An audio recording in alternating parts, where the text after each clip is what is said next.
What's up, YouTube? You're watching Steel City MotoVlogs. I'm Derek T, your host. Another TGIF, another Friday road trip. It's August 19th, 2022, about 2:30 in the afternoon. I'm on my way to see one of my children that I work with. And then after that appointment, it'll officially be the weekend. But as far as I'm concerned, it's the weekend right now, because me and Freedom are already enjoying the ride.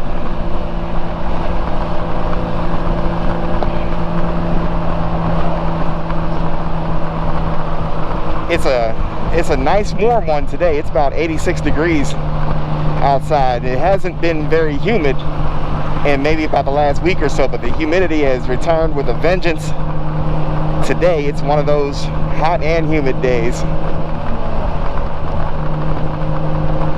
But definitely not going to complain. We're supposed to be having some thunderstorms come through here over the weekend.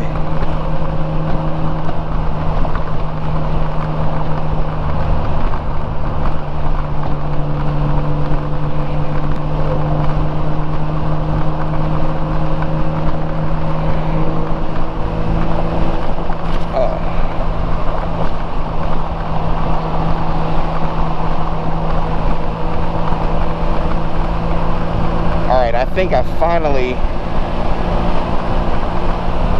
finally have a clear path as far as traffic is concerned.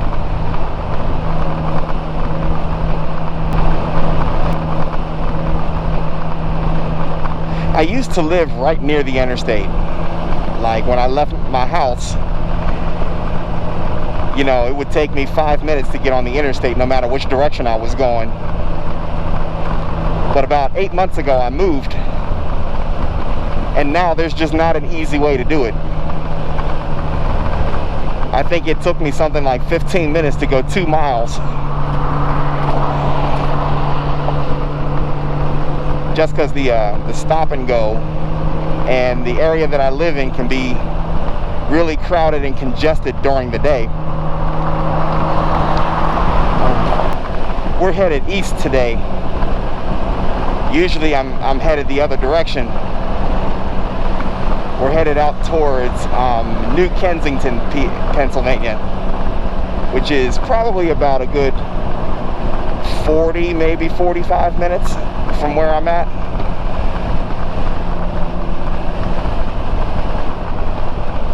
It should be a pretty smooth and effortless ride. Every now and again, sometimes the traffic will back up depending on where you're at, but I'm not thinking anything should be terribly bad right now. It's not even 3 o'clock in the afternoon, so.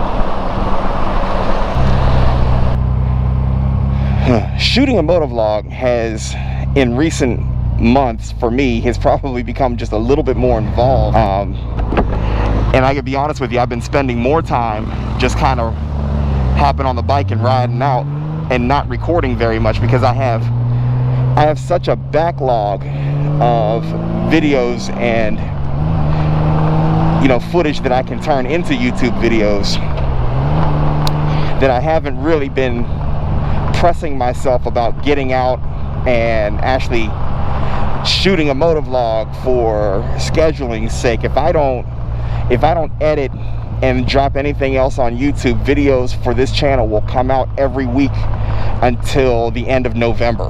That's how far ahead of schedule I am right now, which is great. It's a great problem to have, because eventually during the winter time I'm going to take some time off and retool the channel.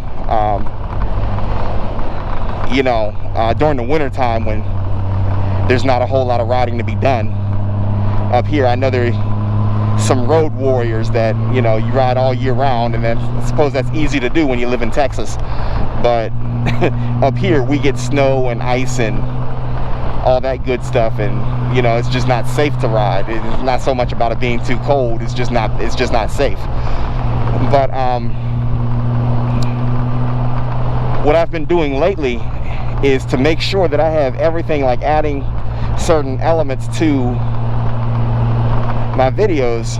You know, I definitely have the 2 GoPro cameras, but then from my phone I have a speedometer app here, and my phone is actually screen recording that. That's why you can see down in the right hand corner, that's my that number that keeps fluctuating is my actual speed. I thought that was pretty cool. And then I have the Relive app working too. So it's a little involved trying to make sure that everything is running the way that you want it to run before you actually start going. The way that I make sure that my audio is coming through on my camera is I give the cameras voice commands. So if the camera acknowledges my voice command, I know it's picking up my microphone.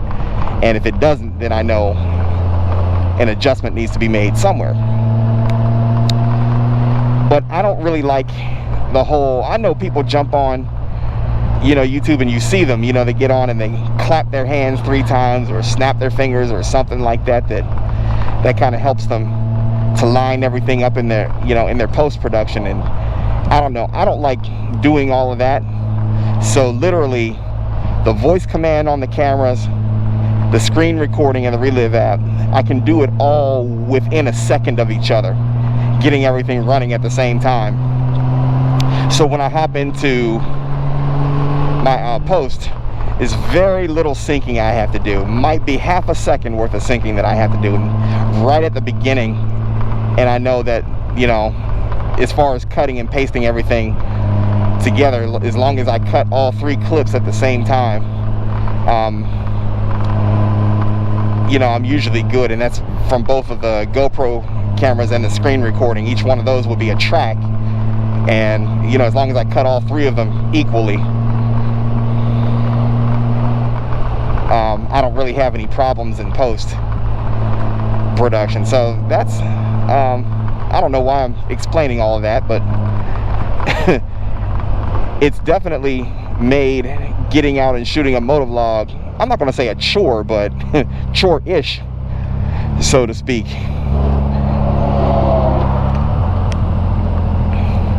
Versus I've had other days where, you know, I just throw my my half helmet on. It doesn't have any cameras on it, and mount the phone on the handlebars and get going.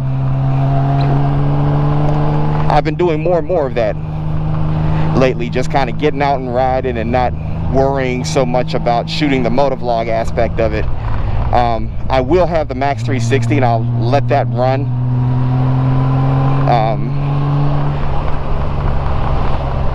Probably more for insurance purposes, just in case I end up in an accident or something like that. I can have the footage available. But which actually works in my favor too, because even if the you know, even if nothing happens, I don't throw that footage away. I put it in a folder and save it. Who knows, you can put a voiceover on it and make a video out of it later or something. But I don't always have to be shooting a motovlog.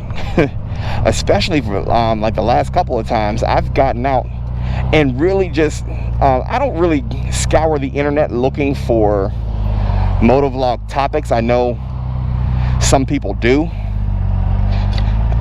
like what's the latest motovlog trend, what's the latest topic that everybody's talking about, and everything else. I don't really get into all that. I literally turn the camera on, get on the road, and just kind of shoot from the hip. Whatever comes out, comes out. I just enjoy the process. But at the same time, last couple of times I've been out attempting to shoot a motovlog, I'll get home and have over an hour's worth of riding footage, and it's complete silence. The only thing that you're hearing is the wind noise and the engine noise, and that's it. Because I get out, get ready to shoot from the hip, only to find out that I don't have any ammunition. My clip is 100% empty. I don't know what I'm talking about. I don't have anything to talk about, and so I literally just ride in silence. And I'm like, oh well, that's great. But I used to frustrate myself that way, but now I don't. I just bring the footage home and see if there's something I can voice over.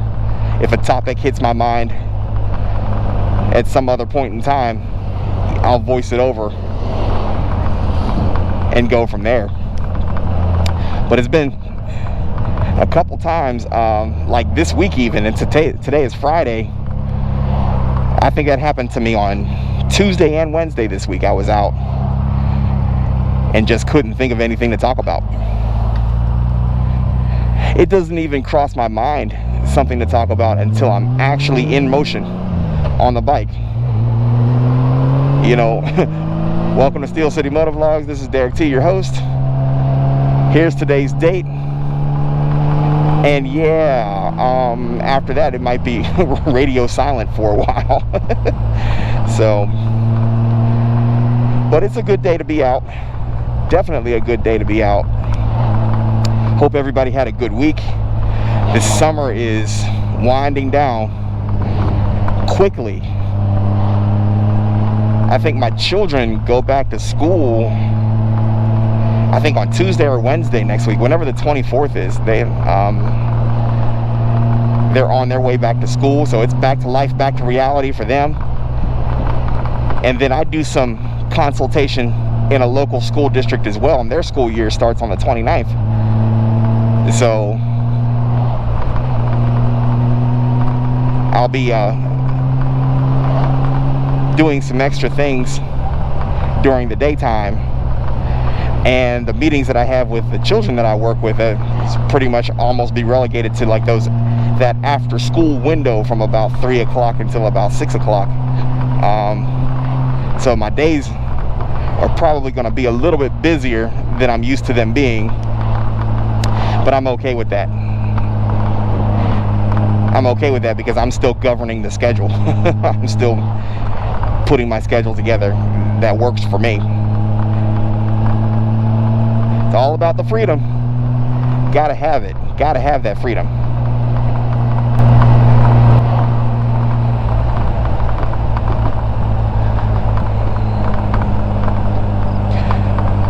I was watching a video recently. That's seemingly all that I do when I watch TV anymore is watch YouTube videos. But I was watching somebody the other day who asked this question, said, what are your plans with your motorcycle in terms of, are you happy with the one that you have? Happy enough to, you're just going to keep that one in your garage and work with that one? Or are you looking to swap that one out, trade it in, upgrade it for something else? Or are you looking to add a bike to your garage, to your stable, to your fleet? My answer to that question is I fully intend on adding a bike to my stable. I don't know when just yet, but there are some things I'm looking at. The more and more I think about it, I had a Yamaha V-Star that I sold to buy this bike.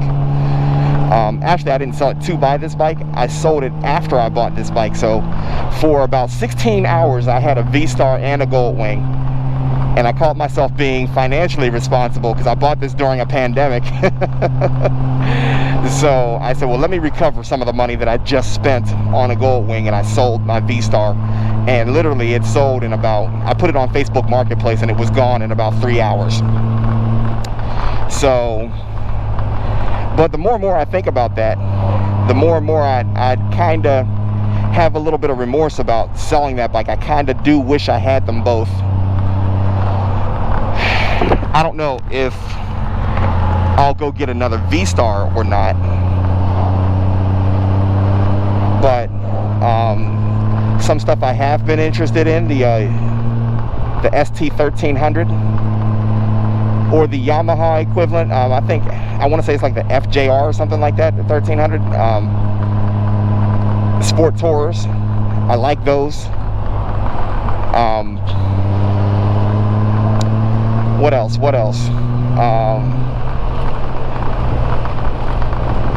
Sorry, those guys who just pulled out on the bikes kind of caught my attention real quick. But yeah, the Sport Tours are nice.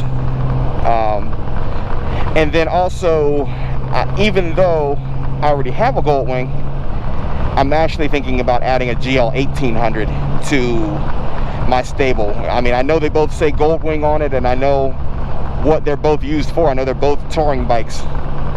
But I've had an opportunity. I know there's only one video on my channel that has me riding an 1800, but I've actually gotten a chance to do it 2 or 3 times since then, and I can say from my own personal experience, the 1500 and the 1800 are 2 different bikes. This one is definitely bigger, more comfortable. The other one is a little, even though it's still a big bike, it's a little bit smaller, it's a little bit lighter than the 1500.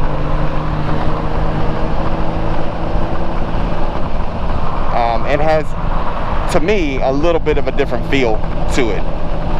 So that's what I'm thinking about, either a Sport Tour or a GL 1800. It'll depend on the timing, the opportunity, the budget, all that other kind of stuff. But that's what I'm thinking.